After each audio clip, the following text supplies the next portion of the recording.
Ultimately, the alien agenda is the complete restructuring of not only the human society, but the human genome. The power structure stretches from the aliens down to their ancient cult, now called the Vatican, which in turn controls the governments throughout the world through military orders and secret societies. So to begin, I'll briefly describe the different extraterrestrial and alien types.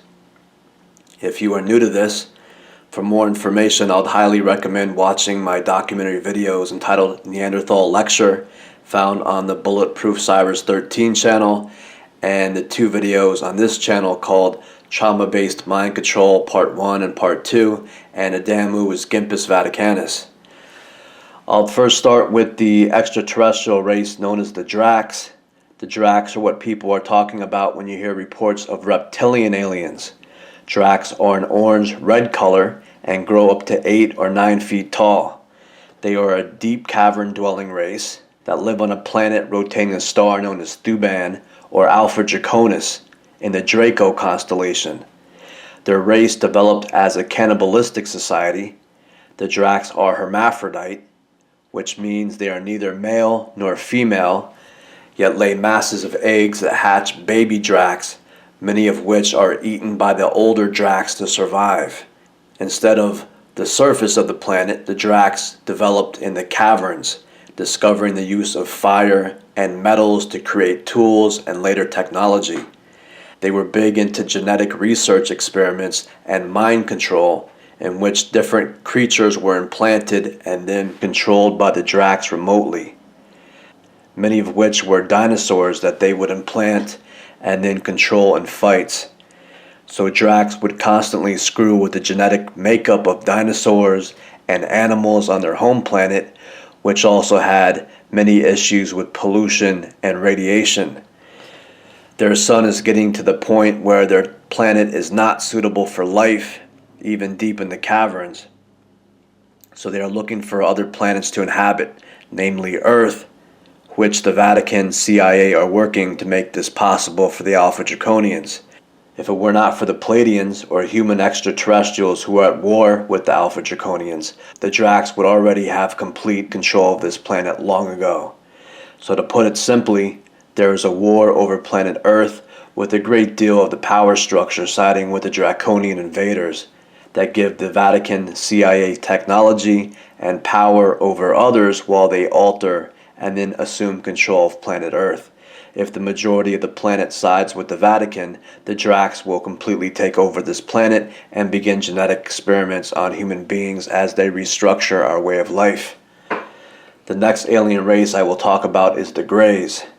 Technically, the title Grey is reserved for human beings that have sided with and then become genetically altered by the Dracs. However, the name Greys is also a quick way to describe all these other alien creatures, synthetic humans, and hybrids that are under the control of the Dracs. So we will start with the tall Greys, also known as Neanderthals, also known as Bafath.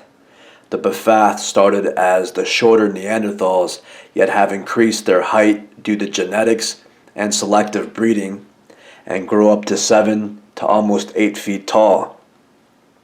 The Bafath are pale white in color and are genetic experiments of the Dracs, which used chimpanzee DNA, spliced with some Drac DNA and some human DNA to create a warm-blooded and sexed Drac creature that gives birth to live young.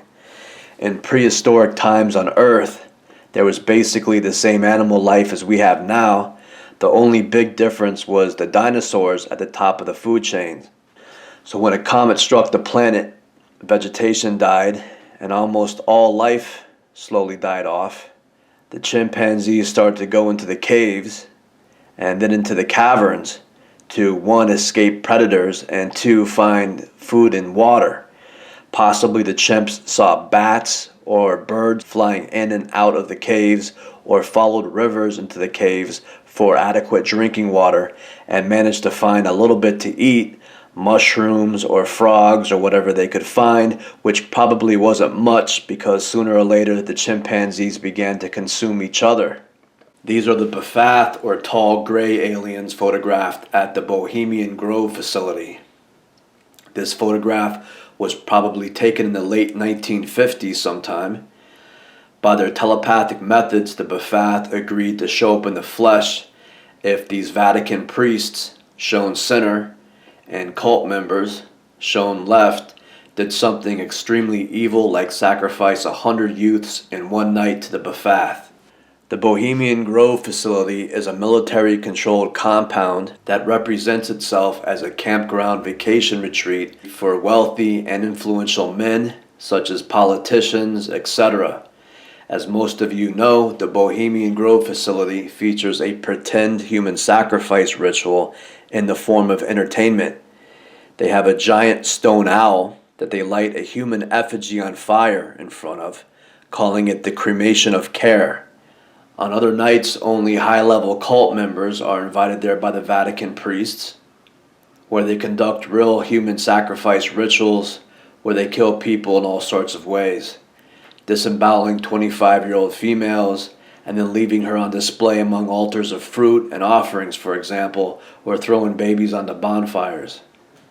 Anyway, the Bafath showed up on this occasion, and then the priests had everyone bow, and then these Bafath walked back off into the woods and disappeared. I am now going to show a sub-video I made concerning this photograph and some measurements I made based on a scale I developed. In order to show the Bafath's height in comparison to the people in this photograph, I had to develop a scale. So I used a ruler and equated every 1/16 of an inch equal to 4 inches worth of height of the beings shown in this photograph. So 16/16 or 1 inch would be equal to a being who is about 5 foot 4 inches tall.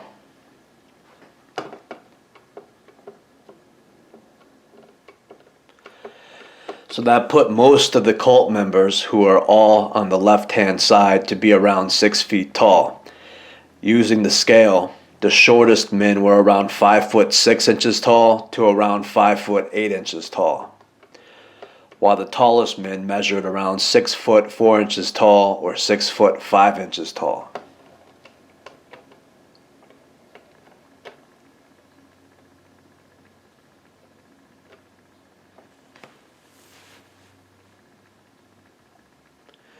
I tried to take measurements where I could clearly make out their feet and the tops of their head.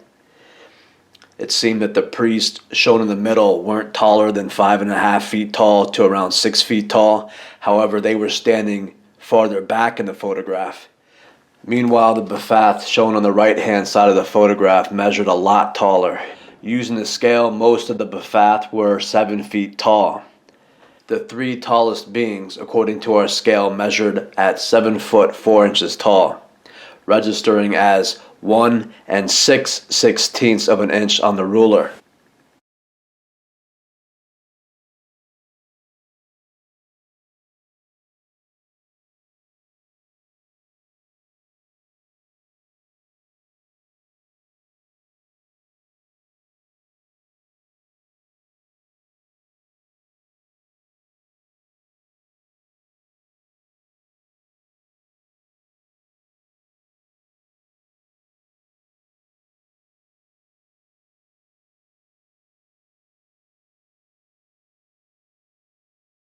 There are a couple Bafath beings in the front of the pack that appear to be shorter than the rest at around 6 feet tall.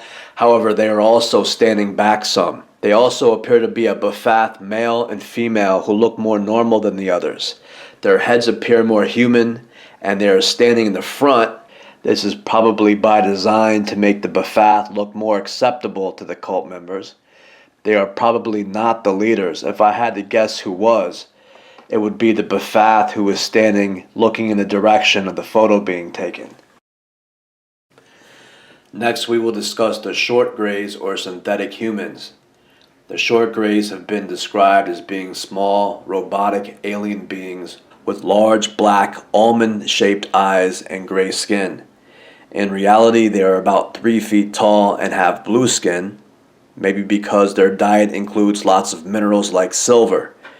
In reality, their eyes appear as slits, And when people have reported seeing the short greys with large almond-shaped eyes, they have actually seen these beings wearing suits and helmets. Put simply, synthetic humans, or short greys, are developed from the Dracs experimentation on human beings. The Dracs have changed the human genome and have created an altered zygote, which is then implanted inside a human female's womb.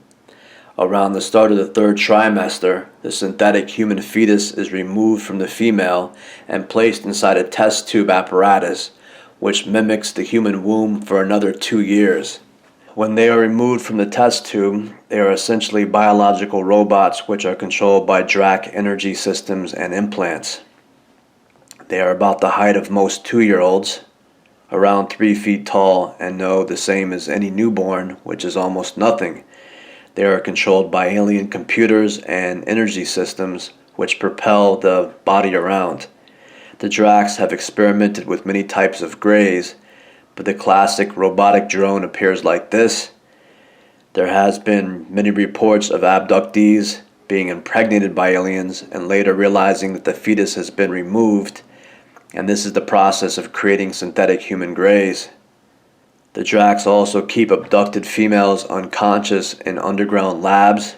They are connected to respirators and feed tubes and essentially act as wombs to create synthetic humans for the Drac Empire. The greys that move around are called drones and have smaller and more oval heads, while there are some greys with larger craniums without arms or legs. The synthetic humans have been genetically altered to best suit the Drac as robotic slaves. The Dracs are not going to spoon feed these infants. They definitely are not going to change their diapers. So the short grey's digestive system has been changed, and these creatures only live for about a month after being removed from the womb apparatus, test tube device. Humans don't do too well when being forced to live with Dracs. They end up either dying or going completely crazy. So the Dracs have created this synthetic human creature as their test subjects. Short greys are basically robots, and when found in crashed flying discs, they are basically just crash test dummies. If they weren't connected to the Dracs computer and energy system, they would just fall on the floor, unable to do anything. When not performing a task, the Dracs control the synthetic humans to do bizarre and violent things, and then often kill the synthetic humans for amusement in all sorts of gruesome ways. Due to the war, the Dracs hate extraterrestrial human beings like the Pleiadians, so they wish to dominate, experiment, and ritually abuse human beings in this fashion. However, they are looking to control a human species more like the humans on planet Earth and less like these synthetic human clones. This is the reason Dracs want to completely restructure the human civilization on planet Earth to better suit their needs.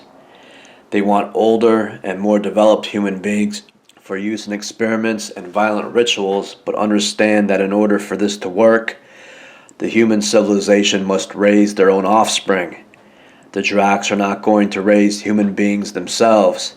They're not going to pick up the baby when it starts crying and that sort of thing.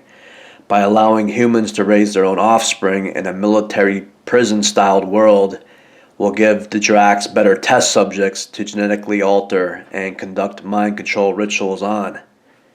The last alien type I'll describe is called the hybrid. It is a Drac crossed with a synthetic human. They are also blue skin with larger heads, however look more reptilian. They have the almond-shaped eyes stretched up and are about 5 to 5.5 feet tall. They are extremely intelligent and used with lots of the communications between Dracs and human beings on Earth. Hybrids are just about the same as Dracs, so to experiment and control these hybrids is almost like experimenting and controlling other Dracs. So the Dracs desire a domination over human beings. Yet for the Dracs to successfully control people, the society of people must first be dumbed down. Also, something must be human before the Dracs begin the process of systematically dehumanizing the targets. That is the part of the Dracs' ritualistic and scientific manipulation of the human species on planet Earth.